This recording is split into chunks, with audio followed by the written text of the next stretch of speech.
ভালো না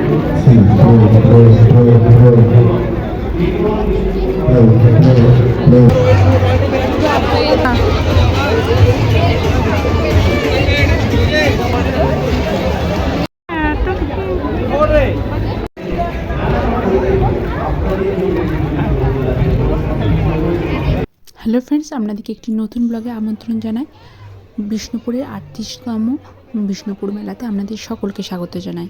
2025 সালে 23শে ডিসেম্বর থেকে 27শে ডিসেম্বর পর্যন্ত বিষ্ণুপুরে শুরু হয়েছে এই মেলা। বিষ্ণুপুর মেলা যদুভট্ট মঞ্চ থেকে শুরু করে 4টি মঞ্চ তৈরি হয়েছে এই মেলাতে। এই মেলা উপলক্ষে প্রচুর পরিমাণে এখানে প্রদর্শনী থেকে শুরু করে বিভিন্ন রকম সাংস্কৃতিক অনুষ্ঠান, বাউল মঞ্চ সমস্ত কিছুর আয়োজন করা হয়েছে।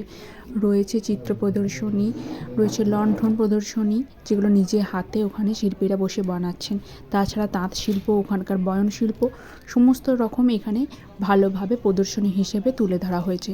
তাছাড়া রয়েছে বস্ত্র বিপণন কেন্দ্র, মাটির টেরাকোটা জিনিসপত্র, আরও রয়েছে ওখানকার ডোকরা জিনিসপত্র।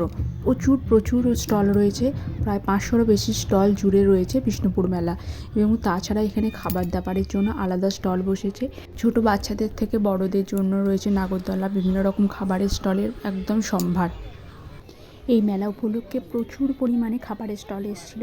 এখানে ভালো লাগলো সাঁওতালদের কেন্দ্র করে মাংসের পিঠা, তাছাড়া রঙের চিকেন, পুলি, প্রচুর পিঠে বানানো হচ্ছিলো। এখানে চালের রুটি বানানো হচ্ছিলো, তার সঙ্গে পাটিসাপটা। এখান থেকে আমরা কিছু পাটিসাপটাও খেয়েছিলাম। 2 রকমের পাটিসাপটা এখানে বিক্রি হচ্ছিলো, সুলভ মূল্য বলা যেতে পারে, কিন্তু যারা আমরা বানাতে পারি তাদের জন্য একটু বেশি মনে হতে পারে। তাছাড়া ছিল দুধের পায়েস, আর ছিল মুগের ডালের পিঠা। প্রচুর পরিমাণে পিঠা ছিল। প্রায় 25 টাকাতে এখানে ওরা বিক্রি করছিল নারকেলের সন্দেশের পিঠেগুলো, আর ছিল 30 টাকাতে ক্ষীরের সন্দেশ পিঠেগুলো। এখানে চুরমুর ছিল, পাপড়ি চাট ছিল, এগরোল ছিল। এগরোল বিক্রি করছিল ওরা 40 টাকায়, পাপড়ি চাট ছিল 30 টাকায়, চুরমুরও ছিল 30 টাকায়। ফুচকা তো জানেন 10 টাকায় ওরা 4টে করে দিচ্ছিল। কিন্তু খুব একটা টেস্ট ফুল না হলেও মোটামুটি বাজারে গেলে থেকে তো বেশ ভালোই লাগছিল। মেলা হলে তো এসব চলবেই। এই বিষ্ণুপুর মেলায় প্রচুর রকমের হস্তশিল্প জিনিস তৈরি হচ্ছিলো। তার মধ্যে এই টেডিগুলো, তাছাড়া ছিল কার্পেট, আরও ছিল পাটের জিনিস। পাটের আমরা একটা খুব সুন্দর শোপিস কিনেছি, আর কিনেছি এই টেডিটা। তার সঙ্গে পাটের এই ব্যাগগুলো, এগুলো 130 টাকা করে ব্যাগগুলো দিচ্ছিলো। আমরা এটা দাম কমাবার চেষ্টা করেছিলাম, কিন্তু ওরা 130 টাকা নিয়েছিল। আর এই দেখুন সুন্দর সুন্দর একদম কাপড়ের ব্যাঙ্গেলগুলো, এগুলো ছিল 20 টাকা করে পিস। এটা 2টো সেট নিয়েছি, এটা 6টা আর একটা চলেছে 6টা। এই দেখুন এই ক্রিস্টাল টাইপের যে ব্রেসলেটগুলো হয়, এগুলো আমার খুব কিউট লাগছিলো, এরকমও নিয়েছি 2খানা। আর এই সব এইগুলো সবই হস্তশিল্প। এইরকম 2 রকম মালা নিয়েছি, আরও নিয়েছি 1 রকমের মালা। দেখুন কালার কম্বিনেশনগুলো খুবই সুন্দর। আপনারা যখন বিভিন্ন রকমের শাড়ির সময় স্টাইলিং করবেন, এগুলো পাল্টে পরলে খুবই ভালো লাগে। ওগুলো ছিল 50 টাকা করে পিস। এই কানেরগুলো ছিল 20 টাকা করে পিস, এগুলো আগেই নিয়েছিলাম।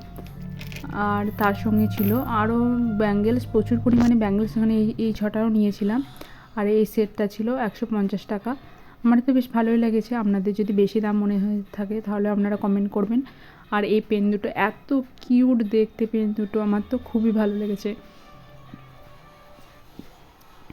তার সঙ্গে নিয়েছিলাম এই আরও 6টা ব্যাঙ্গেলস। এর কালার কম্বিনেশনগুলো খুবই সুন্দর, একদম ইউনিক কালারগুলো, গ্রিন, রেডিশ, অলিভ গ্রিন টাইপের। তার সঙ্গে ব্লু ইয়েলো রয়েছে, আর হচ্ছে ব্ল্যাক, রেড আর হোয়াইটের সঙ্গে কম্বিনেশনে। তার সঙ্গে এই বেলুনটা নিয়েছিলাম, কত কিউট দেখতে দেখুন বেলুনটা। আর এর মধ্যে ঝুমঝুমিয়ে দেওয়া আছে। আর এই ঢোলটা নিয়েছিলাম, এই ঢোলটা প্রায় ওরা 500 টাকা দাম বলছিল, কিন্তু আমরা বার্গেনিং করে ওই 350 টাকার মতো নিয়েছিলাম। আরও একটা দেখুন জুটের ব্যাগ নিয়েছি, এটাও নিয়েছিল 140 টাকার মতো দাম। আরও অনেক কিছু নিয়েছিলাম, সেগুলো আর এখানে দেখানো সম্ভব। আরও পাটের শোপিস কিনেছি, তার সঙ্গে রয়েছে কার্পেট, সেগুলো অবশ্যই আপনাদের সঙ্গে শেয়ার করবো অন্য কোনো ব্লগে। আজকের মতো আসি। ভিডিওটি ভালো লাগলে লাইক, কমেন্ট, শেয়ার করতে ভুলবেন না। আর অবশ্যই একবার এই বিষ্ণুপুর মেলা ঘুরে আসুন, অবশ্যই ভালো লাগবে। হাতের জিনিসের সম্ভার এখানে।